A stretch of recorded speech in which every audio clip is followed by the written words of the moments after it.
بسم اللہ الرحمن الرحیم۔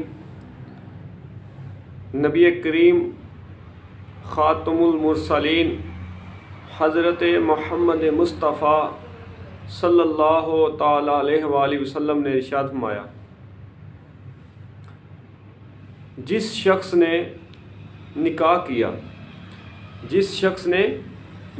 کیا اس نے بے شک اپنا آدھا دین بچا لیا۔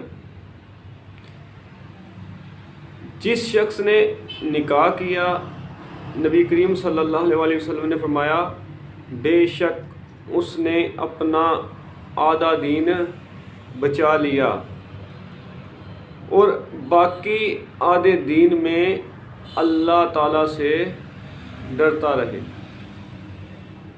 حدیث پاک ہے کہ نبی کریم صلی اللہ علیہ وسلم کا فرمان ہے کہ جس شخص نے نکاح کیا بے شک اس نے اپنا آدھا دین جو ہے محفوظ کر لیا، بچا لیا، اور باقی جو آدھا دین ہے اس کے بارے میں اللہ تعالیٰ سے ڈرتا رہے۔ اس حدیث پاک سے یہ پتہ چلتا ہے کہ نکاح کرنے سے مومن کا، مسلمان کا آدھا دین جو ہے وہ محفوظ ہو جاتا ہے، تو جو باقی جو آدھا دین ہے اس کے بارے میں فرمایا کہ تم اللہ تعالیٰ سے ڈرتے رہو، اللہ تعالیٰ سے مدد مانگتے رہو اور دین پر عمل کرتے رہو۔ آدھا دین جو ہے وہ نکاح سے بچ جاتا ہے، نکاح کرنے سے آدھا دین جو ہے وہ بچ جاتا ہے، محفوظ ہو جاتا ہے۔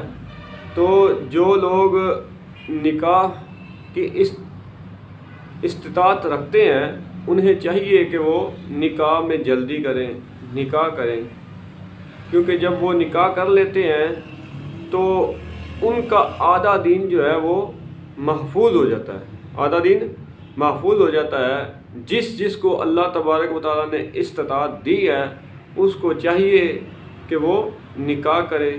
تو جو لوگ غربت کی وجہ سے غربت کا رونا روتے ہیں کہ ہمارے پاس وسائل نہیں ہیں، ہمارے پاس مال نہیں ہے، تو ان لوگوں کو اس بات پر عمل کرنا چاہیے۔ اللہ تبارک و تعالیٰ فرماتا ہے کہ جو بندہ اس بارے میں ڈرتا ہے کہ اس کے پاس مال نہیں ہے، وہ غریب ہے، تو یاد رکھیں تو اللہ تعالیٰ اپنے فضل سے اس کو غنی کر دیتا ہے جو نکاح کرتا ہے۔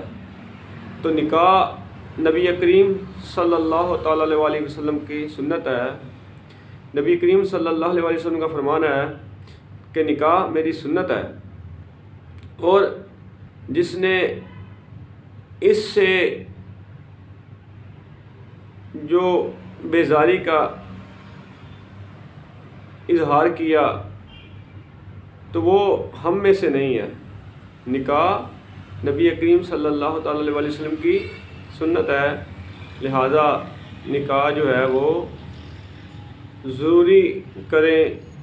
جو اس کی استطاعت رکھتا ہے اس کو چاہیے کہ وہ نکاح کر کے اپنا آدھا دین محفوظ کرے اور باقی کے بارے میں اللہ تبارک و تعالیٰ سے مدد مانگتا رہے، اللہ تعالیٰ سے ڈرتا رہے۔ اللہ تعالیٰ ہمیں نکاح کو آسان بنانے کی توفیق دے، کیونکہ ہمارے معاشرے میں یہ بہت بڑا ایک بگاڑ ہے کہ جو نکاح ہے وہ تو آسان ہے، لیکن اس کو ہم نے ایک اپنی انا کا مسئلہ بنایا ہوا ہے۔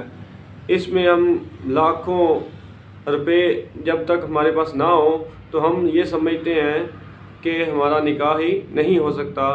جب تک ہم اس نکاح کی تقریب میں غلط طرح کی چیزیں جو کہ اسلام کے خلاف ہیں ان کو نہ لے آئیں، ان رسموں کو نہ منائیں، ان رسموں کو اس میں نہ ڈالیں، تب تک ہم سمجھتے ہیں کہ ہمارا نکاح نہیں ہو سکتا۔ تو ایسی کوئی بات نہیں ہے، نکاح جو ہے وہ بڑا ہی آسان ہے اور اس کو آسان کرنا چاہیے۔ تو نکاح کے لیے ضروری نہیں ہے کہ تمہارے پاس جو ہے لاکھوں کروڑوں روپے ہوں تب ہی نکاح ہوتا ہے. تو نکاح جو ہے وہ ایک سمپل طریقے سے ہو جاتا ہے، تو لہٰذا اس کے لیے 2 گواہوں کی ضرورت پڑتی ہے.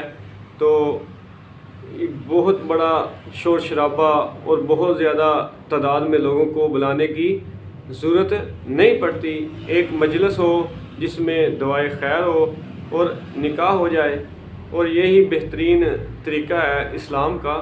لہٰذا ہمیں نکاح کو آسان کرنا چاہیے، اور نکاح جو ہے جو نوجوان طبقہ ہے جو استطاعت رکھتا ہے، ان کے والدین کو بھی چاہیے کہ ان کے لیے آسانی پیدا کریں، اور نوجوان کو بھی چاہیے کہ وہ اپنی ذمہ داری کو سمجھتے ہوئے اپنے ایمان کو محفوظ بنائیں، اور نکاح کو جو ہے وہ لازمی طور پر اس پر عمل کریں اور نکاح میں جلدی کریں.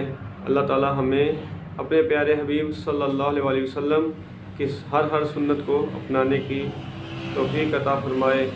اللہ کے طرف سے جو باقی انسان کے معاملات ہیں ان کو چاہیے کہ وہ اللہ کی طرف رجوع کرے، اللہ تبارک و تعالیٰ سے ہی اپنے گناہوں کی معافی مانگے.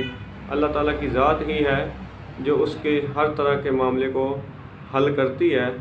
اللہ تعالیٰ ہمیں دین اسلام پر عمل کرنے کی توفیق عطا فرمائے. آمین.